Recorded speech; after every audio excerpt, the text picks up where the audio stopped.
ఓవరాల్‌గా ప్రతి భారతీయుడు గూడా ఈ సినిమాను చూడాలండి. ఇక్కడ సంతోషించదగ్గ విషయం ఏంటంటే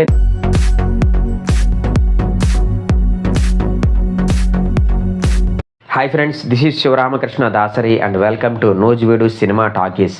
ఫ్రెండ్స్, ఈ వీడియోలో మీకు నేను విక్కీ కౌశల్ లీడ్ రోల్ పోషించిన చావా మూవీ యొక్క రివ్యూ చెప్తానండి. ఈ మూవీ యొక్క లెంగ్త్ వచ్చేసి సుమారుగా 2 hours 35 minutes అండి. అట్లాగే ఫ్రెండ్స్, నేను ఈ మధ్యన ఈ మూవీ రివ్యూస్ చేయట్లేదు. లాస్ట్ 15-20 daysగా కొంచెం పర్సనల్ వర్క్తో బిజీగా ఉండటం వల్ల వీడియోస్ రావట్లేదు. అందుకనే నాగ చైతన్య తండేల్ మూవీ మరియు విశ్వక్సేన్ లైలా మూవీ కూడా రివ్యూ చేయలేకపోయాను. అఫ్కోర్స్ ఇప్పుడు చేద్దామని అనిపించినా ఆ సినిమాలు ఆల్రెడీ రిలీజ్ అయిపోయి చాలా రోజులైంది కాబట్టి ఇంకా రివ్యూ చేయదలుచుకోవాలా. ఓవరాల్గా చూస్తే నాకు తండేల్ మూవీ పర్లేదు అనిపించింది. విశ్వక్సేన్ లైలా మూవీ అయితే అస్సలు నచ్చల. రాజేంద్ర ప్రసాద్ మేడం సినిమా రేంజ్లో ఊహించుకుని వెళ్ళాను కానివ్వండి, నాకైతే నచ్చల. వాటి తాలూకు రివ్యూ ఇంతే సింపుల్గా చెప్పేస్తున్నా. ఇక ఈ చావా రివ్యూ విషయానికి వస్తే ఇందులో విక్కీ కౌశల్తో పాటు రష్మిక మందన్న, అక్షయ్ ఖన్నా, అశుతోష్ రాణా తదితరులు నటించారండి. డైరెక్టర్ వచ్చేసి లక్ష్మణ్ ఉటేకర్, ఏఆర్ రెహమాన్ మ్యూజిక్ అందించారన్నమాట. ఓవరాల్గా ఈ చావా మూవీ బాగుందా అంటే మాత్రం సూపర్ మూవీ అండి. నాకైతే చాలా బాగా నచ్చింది. ఎందుకంటే బీజేపీ గవర్నమెంట్ రావడానికి ముందు కాంగ్రెస్ పార్టీ దగ్గర దగ్గర ఒక 70-75 సంవత్సరాలుగా మనల్ని పరిపాలించింది. వాళ్ళ పరిపాలన చరిత్రను ఎంతగా వక్రీకరించింది, ఒరిజినల్ చరిత్రని మనం ఎంత మర్చిపోయామని చెప్పేసి గత 5-10 సంవత్సరాలుగా వచ్చినటువంటి సినిమాలు మనకి వాస్తవాన్ని తెలియజేసేలా ఉన్నాయి. ఈ సినిమా కూడా అలాంటిది అనమాట. కాకపోతే ఇట్లాంటి సినిమాలు మరి ఆ కాంగ్రెస్ ప్రభుత్వాన్ని సపోర్ట్ చేసేవాళ్ళు, అట్లా కమ్యూనిస్టులను సపోర్ట్ చేసేవాళ్ళు, కొంతమంది సెక్యులర్ హిందువులు అంటే హిందువులుగానే ఉంటూ హిందూ మతాన్ని విమర్శించే సెక్యులర్ కుక్కలు కొంతమంది ఉంటారు. కుక్కలని ఎందుకు అంటున్నారంటే అలాంటి వెధవల్ని కుక్కతో పోల్చినందుకు ఆ కుక్కలు కూడా సిగ్గుపడతాయి అనుకోండి. వాళ్ళు ఈ సినిమాని ఈ చావా సినిమాని అసలు బాగాలేదు, చెత్తలాగుంది, చాలా స్లోగా ఉంది అనేటటువంటి రివ్యూలు ఇస్తున్నారన్నమాట. కొంతమంది యూట్యూబర్స్ చూశానండి. సినిమా వాస్తవాన్ని మనకి కళ్ళకు కట్టినట్టు తీసాడండి అక్కడ director Laxman Utekar. Of course first half కొంచెం స్లో అయిందని ఫీల్ వస్తుంది కానివ్వండి, వాస్తవాన్ని మనకి చూపించడంలో భాగంగా ఆయన సబ్జెక్ట్ని అలా డిజైన్ చేసుకున్నట్టు తప్పించి అక్కడ మనకి లేనిది ఉన్నట్టుగా రేసి స్క్రీన్ ప్లే పెట్టాలి అనేటువంటి థాట్తో అక్కడ ప్రొడ్యూసర్స్ కూడా సినిమాని తీయలేదండి. ఏదైనా సరే డైరెక్టర్ మరియు ప్రొడ్యూసర్స్ చాలా ధైర్యంగా ఈ సబ్జెక్ట్ని తీసి రిలీజ్ చేశారండి. ఆడియన్స్ కూడా ఇట్లాంటి వాస్తవానికి దగ్గరగా ఉండే సబ్జెక్ట్స్ని ఆదరిస్తే మనకి ఇంకా మంచి మంచి కాన్సెప్ట్తో సినిమాలు వస్తుంటాయి. ఈ సినిమాలో ఔరంగజేబు యొక్క క్రూరత్వం ఏంటనేది మనకి కళ్ళకి కట్టినట్టు చూపిస్తారు. కాకపోతే మన హిస్టరీ బుక్స్లో ఎప్పుడు కూడా మొఘలులు మన భారతదేశాన్ని బాగా డెవలప్ చేశారు, వాళ్ళు చాలా మంచి వాళ్ళు అన్నట్టు చూపించారండి. అఫ్కోర్స్ ఇదంతా కాంగ్రెస్ ప్రభుత్వం యొక్క గొప్పతనం అనుకోండి. వాళ్ళ దృష్టిలో భారతదేశాన్ని ఓన్లీ మొఘలులు మాత్రమే డెవలప్ చేశారు, మిగతా వాళ్ళంతా చెడ్డవాళ్ళే అన్నట్టుగా చూపించారన్నమాట. అట్లాగే చరిత్రలో గొప్ప రాజుల్ని వాళ్ళ శత్రువులు డైరెక్ట్గా అటాక్ చేసి ఎప్పుడు గెలవలేదండి. దొంగ దెబ్బ తీసి లేదా మోసపూరితమైన కుట్రతో మాత్రమే ఓడించగలిగారు తప్ప డైరెక్ట్గా అటాక్ చేసి ఎప్పుడు గెలిచింది లేదు. ఉదాహరణకి మైసూరు టిప్పు సుల్తాన్, ఆయన్ని బ్రిటిష్ వాళ్ళు ఎంత మోసం చేసి గెలిచారనేది హిస్టరీ తెలుస్తుంది. అట్లాగే ప్రథమ స్వాతంత్ర సమరం ఝాన్సీ లక్ష్మీబాయి యొక్క తిరుగుబాటుని బ్రిటిష్ వాళ్ళు ఎలా చేశారు.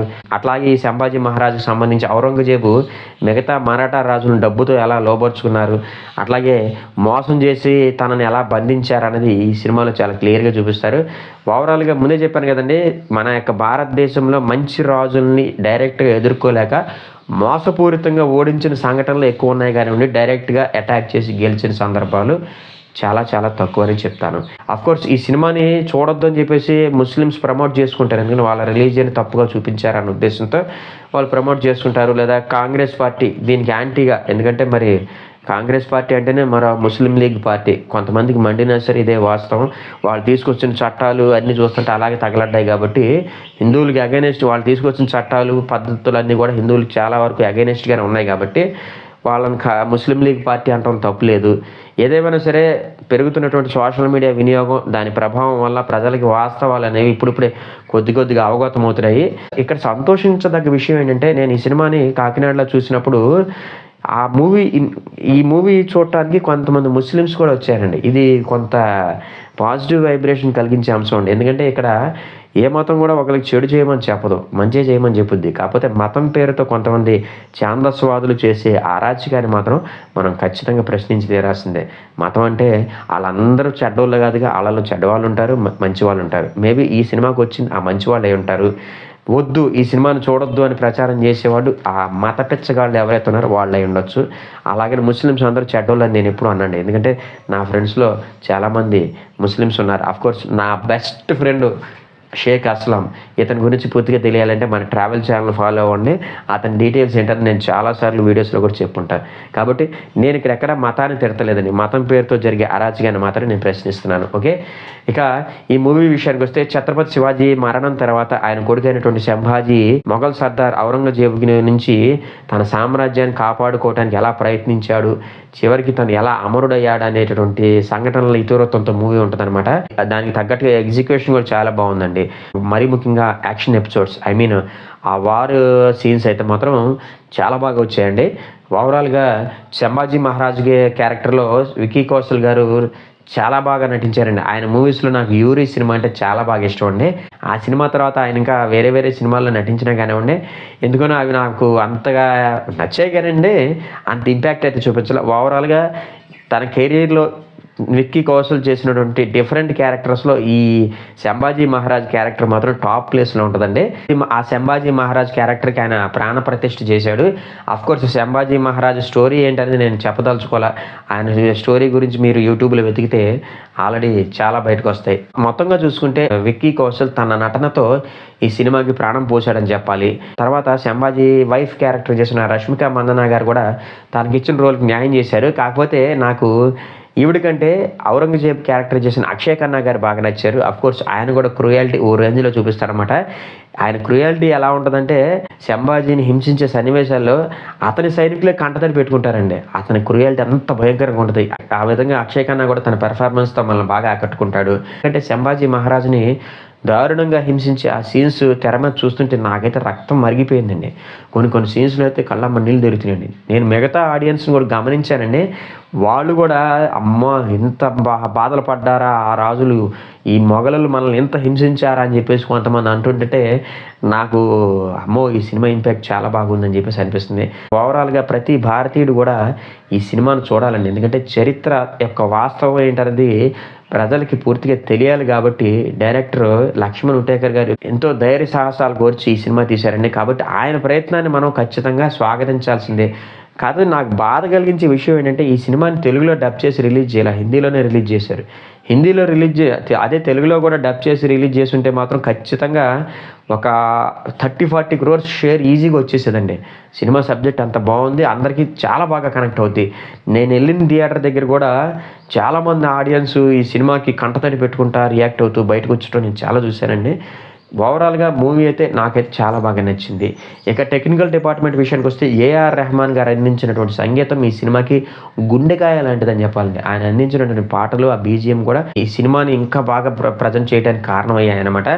ఓవరాల్గా ఏఆర్ రెహమాన్ గారి ఎక్స్పీరియన్స్ ఈ మూవీకి బాగా ఉపయోగపడింది. అట్లాగే సౌరభ్ గోస్వామి గారి సినిమాటోగ్రఫీ కూడా టాప్ నాచ్ లెవెల్లో ఉందండి. ఓవరాల్గా చాలా ఫెంటాస్టిక్ సినిమాటోగ్రఫీని అందించారు. మరీ ముఖ్యంగా ఆ వార్ సీన్స్ అంత బాగున్నాయంటే అందుకు కారణం సినిమాటోగ్రఫీ కూడా ఒక ముఖ్యమైన కారణం అని చెప్తాను. ఇక మనీష్ ప్రధాన్ గారి ఎడిటింగ్ అయితే బాగుందండి, పర్లేదు. కాకపోతే ఫస్ట్ హాఫ్లో ఎడిటింగ్ ఇంకొంచెం బెటర్గా చేసి ఉండాల్సింది అనిపించింది. ఓవరాల్గా ఎడిటింగ్ కూడా పర్లేదు. ఇక డైరెక్టర్ లక్ష్మణ్ ఉటేకర్ గారి విషయానికి వస్తే ఆయన తీసుకున్నటువంటి సబ్జెక్ట్ మాత్రం నిజంగా ఎక్స్ట్రాడినరీగా ఉందండి. ఏదేమైనా సరే ఆయన ప్రయత్నాన్ని మనం ఖచ్చితంగా అభినందించి తీరాల్సిందే. డైలాగులు కూడా ఈ సినిమాలో చాలా బాగా పేలాయండి. ఔరంగజేబు ఒకనొక సన్నివేశంలో సంభాజీని అడుగుతాడు, నువ్వు మాతో చేరిపో అని. కానీ ఎంత బాధపడుతూ ఇంత గాయపడి ప్రాణం పోతున్నా కూడా సంభాజీ వేసే ఒక డైలాగ్కి అసలు ఆడియన్స్ నుంచి విజిల్స్ సప్పట్లు మామూలుగా రాలేదనమాట. ఆ డైలాగ్ ఏంటంటే నువ్వే వచ్చి నాతో చేరంటాడనమాట ఆ సంభాజీ చనిపోతూ కూడా. ఏదేమైనా సరే అక్కడ మాత్రం నాకైతే కళ్ళలో నీళ్ళు గిర్రం తిరిగినాయండి.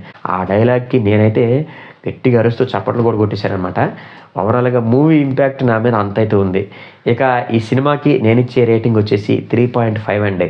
నా ప్రజెంటేషన్ కనుక మీకు నచ్చినట్లయితే ఈ వీడియోని లైక్ చేయండి, షేర్ చేయండి. మరిన్ని మూవీ రివ్యూస్ కోసం మన ఛానల్ సబ్స్క్రైబ్ చేసుకోండి. థ్యాంక్ యూ అండ్ జై హింద్.